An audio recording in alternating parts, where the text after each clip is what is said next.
तुमचे देखील केस खूप जास्त गळत आहेत, खूप पातळ झालेत आणि त्यासोबतच निर्जीव, कोरडे आणि राठ झालेत, तर थोडंसं थांबा, कारण आज मी जी रेमेडी तुमच्यासोबत शेअर करणार आहे ती खूप जास्त प्रभावी आहे. आणि जर विश्वास बसत नसेल तर या व्हिडिओमध्ये मी तुम्हाला लाईव्ह प्रूफ देखील दाखवणार आहे. ज्यांनी ज्यांनी माझ्या या रेमेडीचा वापर केला त्यांना अगदी 100% रिझल्ट मिळालेले आहेत. त्यामुळे तुम्ही देखील काहीही विचार न करता एकदा ही रेमेडी मी सांगितलेल्या पद्धतीने नक्की वापरून बघा.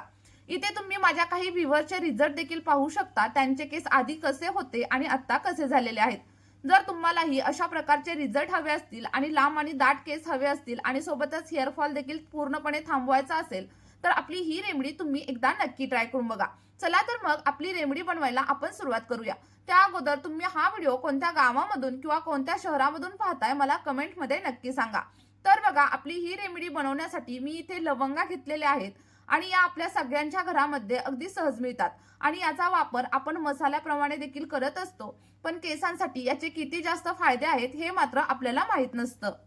पण आज जी रेमेडी मी तुम्हाला सांगणार आहे ती बनवायला देखील खूप जास्त सोपी आहे आणि फक्त 1 आठवडा वापरून बघा, तुम्हाला खूप छान असे रिझल्ट मिळतील की तुम्हाला स्वतःलाच याच्यावरती विश्वास बसणार नाही. एवढी साधी गोष्ट तुमच्या केसांचं रूपच बदलून टाकेल.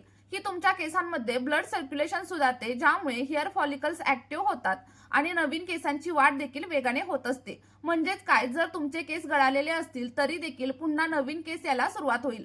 जर तुम्हाला कोंड्याची समस्या असेल तर ही रेमेडी नक्की वापरून बघा, कारण लवंगांमध्ये स्ट्रॉंग असं अँटी फंगल प्रॉपर्टीज असतात ज्या आपल्या केसांमधील कोंडा आणि कोणत्याही प्रकारचं फंगल इन्फेक्शन कंट्रोल करतात.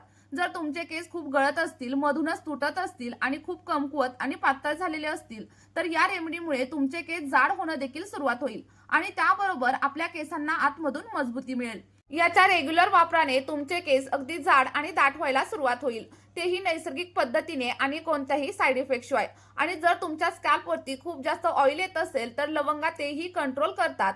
माझं देखील स्कॅल्प पहिल्यांदा खूप जास्त ऑइली होतं, पण जेव्हापासून मी ही रेमेडी वापरायला सुरुवात केली त्यामुळे मला खूप छान असे रिझल्ट मिळालेले आहेत.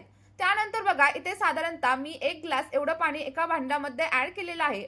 तुम्हाला बोरिंगचं किंवा मग खारं पाणी अजिबात वापरायचं नाहीये, तर पिण्यासाठी जे कोणतं पाणी वापरत असाल तेच पाणी ह्या रेमेडीसाठी वापरायचं आहे. त्यानंतर साधारणतः 10 ते 12 एवढ्या लवंगा आपल्याला याच्यामध्ये ऍड करायचं आहे. इथे तुम्ही एक गोष्ट लक्षात ठेवा, फुलं असलेल्या लवंगांचाच वापर करा, कारण त्या खूप जास्त प्रभावी असतात. त्यानंतर आपलं सगळं काही मिश्रण आपल्याला गॅसवरती ठेवायचं आहे आणि अगदी लो फ्लेमवरती उकळून घ्यायचं आहे. बघा, अगदी लो फ्लेमवरती 1 ते 2 मिनिटं आपलं सगळं काही मिश्रण व्यवस्थित असं उकळल्याच्या नंतर यामध्ये आपण साधारणतः 1 चमचा एवढी कलौंजी म्हणजेच नायजेला सीड्स ऍड करणार आहे.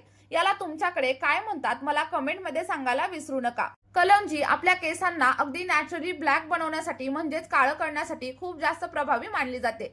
आणि सगळ्यात चांगली गोष्ट म्हणजे आपल्या या रेमेडीचे कोणतेही साईड इफेक्ट आपल्या केसांवरती होत नाहीत, कारण ही संपूर्ण रेमेडी आपण पूर्णपणे नैसर्गिक घटकांपासून बनवत आहोत. बघा, कलौंजी ऍड केल्याच्या नंतर 1 ते 2 मिनिटं सगळं काही पाणी व्यवस्थित असं उकळून घ्या आणि त्यानंतर इथे मी जास्वंदाच्या पानांचा वापर करणार आहे. माझ्याकडे जास्वंदाची फुलं अवेलेबल नाहीयेत, त्यामुळे मी पानांचा वापर करत आहे. जर तुम्हाला देखील जास्वंदाची फुलं मिळाली नाहीत तर काळजी करू नका, कारण जास्वंदाची पानं देखील तेवढीच आपल्या केसांसाठी हेल्पफुल असतात. साधारणतः 4 ते 5 एवढी जास्वंदाची पानं मी इथे ऍड केलेली आहेत. जर तुमच्याकडे फुलं असतील तर तुम्ही फुलांचा देखील नक्कीच वापर करू शकता, कारण जास्वंदामध्ये अॅमिनो ऍसिड्स आणि सोबतच व्हिटॅमिन सी असतं, जे आपल्या स्कॅल्प मधील ब्लड सर्क्युलेशन वाढवतं आणि ज्यामुळे केसांची वाढ दुप्पट वेगाने नाही तर तिप्पट वेगाने होत असते. एकदा तुम्ही हे सिरम वापरून तर बघा, तुम्हाला खूप असे फायदे तुमच्या केसांवरती मिळायला सुरुवात होईल. तुमचे केस खूप जास्त सॉफ्ट आणि स्मूथ होतील आणि त्यासोबतच हेअरफॉलची समस्या देखील पूर्णपणे संपून जाईल. बघा, व्यवस्थित असं मिक्स करून झाल्याच्या नंतर सगळ्यात शेवटी साधारणतः अर्धा चमचा एवढा फेनुग्रीक म्हणजेच मेथीदाणा आपण याच्यामध्ये ऍड करणार आहे, कारण मेथीदाणा देखील आपल्या केसांसाठी एखाद्या वरदानापेक्षा कमी नाही. तसं तर मी बऱ्याच रेमेडी तुमच्यासोबत शेअर केलेल्या आहेत आणि त्याचे रिझल्ट ऐकून मला खूप जास्त प्रमाणात आनंद होतो, जेव्हा तुम्ही कमेंटमध्ये सांगता की दीदी खरंच तुझ्या रेमेडी खूप जास्त प्रभावी आहेत. तर बघा, मी आधीच तुम्हाला सांगितलेलं आहे की मी अशी कोणतीही गोष्ट तुमच्यासोबत शेअर करत नाही जी माझ्या केसांवरती वापरत नाही. जर मला त्याचे छान असे रिझल्ट मिळाले तरच मी ती गोष्ट तुमच्यासोबत शेअर करत असते.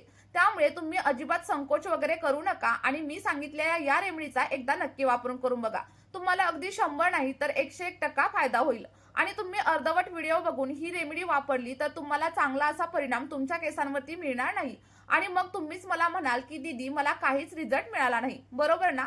त्यामुळे आपला हा व्हिडिओ शेवटपर्यंत लक्षपूर्वक नक्की बघा.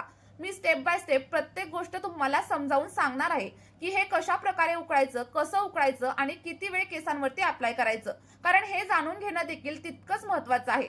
बघा, साधारणतः 10 ते 12 मिनिटं अगदी लो फ्लेमवरती आपण आपलं सगळं काही मिश्रण व्यवस्थित असं उकळून घेणार आहे, जेणेकरून हे अगदी व्यवस्थित तयार होईल आणि यामधील सगळे काही न्यूट्रिएंट्स आपल्या पाण्यामध्ये उतरले जातील. म्हणजेच मार्केटमधील महागड्या सिरमला सुद्धा आपलं हे सिरम मागे टाकेल. त्यामुळे तुम्ही मार्केटमधील सिरम वापरत असाल तर आजच सोडून द्या आणि आपलं होममेड सिरम वापरायला सुरुवात करा. तुम्हाला खूप छान असे रिझल्ट तुमच्या केसांवरती मिळणार आहेत. बघा, 10 ते 12 मिनिटं व्यवस्थित असं उकळून झाल्याच्या नंतर आपल्याला गॅसची फ्लेम पूर्णपणे बंद करायची आहे आणि अगदी 10 मिनिटांसाठी आपलं सगळं काही मिश्रण थंड करून घ्यायचं आहे. 10 मिनिटांनंतर तुम्ही इथं बघू शकता, एखाद्या गाळणीच्या मदतीने किंवा मग एखाद्या कॉटनच्या कापडाच्या मदतीने आपल्याला सगळं काही मिश्रण व्यवस्थित असं गाळून घ्यायचं आहे, जेणेकरून यामधील जे काही घटक आहेत ते आपल्या केसांमध्ये वगैरे अजिबात अडकणार नाहीत. इथे तुम्ही हे सिरम एका आठवड्यासाठी फ्रीजमध्ये देखील स्टोअर करून ठेवू शकता आणि जे काही घटक शिल्लक राहिलेत ते व्यवस्थित असे ग्राइंड करून घ्या आणि त्यापासून तुम्ही एक इफेक्टिव्ह असा हेअर मास्क देखील नक्कीच रेडी करू शकता. आणि बघा, व्हिडिओमध्ये मी माझ्या केसांवरती देखील हे सिरम तुम्हाला अप्लाय कसं करायचं हे दाखवणार आहे. त्यामुळे तुम्ही व्हिडिओ इथे स्किप करू नका, तर व्हिडिओ पूर्णपणे शेवटपर्यंत नक्की बघा, जेणेकरून तुम्हाला देखील या रेमेडीचे खूप छान असे रिझल्ट भेटतील. आणि तुम्ही आणखीन देखील आपल्या चॅनलवरती नवीन असाल तर चॅनलला देखील लगेचच सबस्क्राईब करा. आणि जर तुमचे केस खूप जास्त ड्राय असतील, फ्रीजी असतील आणि सोबतच तुमच्या केसांना फाटे देखील फुटलेले असतील तर साधारणतः 1 ते 2 चमचा एवढं ॲलोवेरा जेल तुम्हाला या सिरम मध्ये ऍड करायचं आहे. कारण ॲलोवेरा जेल जेव्हा आपण आपल्या केसांवरती अप्लाय करतो तेव्हा केस अगदी सॉफ्ट होतात आणि केसांमध्ये मॉइश्चर येतं आणि यामुळे तुम्हाला स्प्लिट एंडची समस्या देखील अजिबात जाणवणार नाही आणि जर स्प्लिट एंड झालेले असतील तर ते देखील हळूहळू कमी होण्यासाठी हेल्प होईल. पण माझे केस खूप जास्त सॉफ्ट आणि सिल्की आहेत आणि सोबतच मला स्प्लिट एंडची समस्या देखील अजिबात नाहीये, त्यामुळे मी या सिरम मध्ये ॲलोवेराचा वापर करणार नाहीये. आता हे सिरम आपल्याला केसांवरती कशा प्रकारे अप्लाय करायचं हे जाणून घेऊया. जर तुमच्याकडे एखादी स्प्रे बॉटल असेल तर सगळं काही मिश्रण तुम्हाला स्प्रे बॉटलमध्ये ट्रान्सफर करायचं आहे आणि त्यानंतर तुमच्या केसांच्या मुळांवरती अप्लाय करायचं आहे. आणि जर तुमच्याकडे स्प्रे बॉटल अवेलेबल नसेल तर एखाद्या कॉटनच्या साह्याने देखील तुम्ही सगळं काही सिरम तुमच्या केसांवरती नक्कीच अप्लाय करू शकता. बघा, हे सिरम मी तुम्हाला शेवटी अप्लाय देखील करून दाखवणार आहे आणि अप्लाय करताना सगळ्यात पहिल्यांदा आपल्याला आपले केस व्यवस्थित असे डिटँगल करून घ्यायचे आहेत आणि त्यानंतर केसांचे छोटे छोटे पार्टिशन करा आणि आपल्या स्कॅल्पवरती सगळं काही सिरम व्यवस्थित असं स्प्रे करून घ्या. जितक्या चांगल्या प्रकारे तुम्ही हे सिरम तुमच्या केसांवरती वापराल तितका छान असा रिझल्ट तुम्हाला भेटणार आहे. फक्त 1 आठवडा माझ्यासाठी तुम्ही ही रेमेडी नक्की ट्राय करून बघा आणि जेव्हा वापराल ना तेव्हा तुम्हाला जे काही रिझल्ट भेटतील त्याचे फीडबॅक माझ्यासोबत शेअर करायला अजिबात विसरू नका. आणि कोणतीही रेमेडी मी उगाचच तुमच्यासोबत अजिबात शेअर करत नाही, त्याचे रिझल्ट बघते आणि त्यानंतरच तुमच्यासोबत शेअर करते. बघा, फक्त 5 मिनिटं तुम्हाला हे सिरम केसांवरती अप्लाय करण्यासाठी लागणार आहेत आणि त्यानंतर 5 मिनिटं हलक्या हाताने मसाज करा.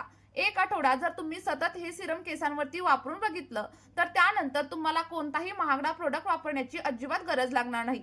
आता तुमच्या मनात एक प्रश्न येत असेल की हे नक्की कधी वापरायचं, तर रात्री झोपण्याच्या अगोदर तुम्हाला हे सिरम अप्लाय करायचं आहे आणि सिरम अप्लाय केल्याच्या नंतर तुम्हाला हेअर वॉश करण्याची देखील अजिबात गरज लागणार नाही. तुम्ही ज्याप्रमाणे आठवड्यातून 2 किंवा 3 वेळा हेअर वॉश करत असाल सेम त्याच प्रकारे करा आणि त्यानंतर तुम्हाला जे काही रिझल्ट भेटतील ते मात्र अप्रतिम असतील. चला तर मग तुम्ही देखील ही रेमेडी नक्की ट्राय करून बघा. या व्हिडिओमध्ये इथेच थांबूया. बाय.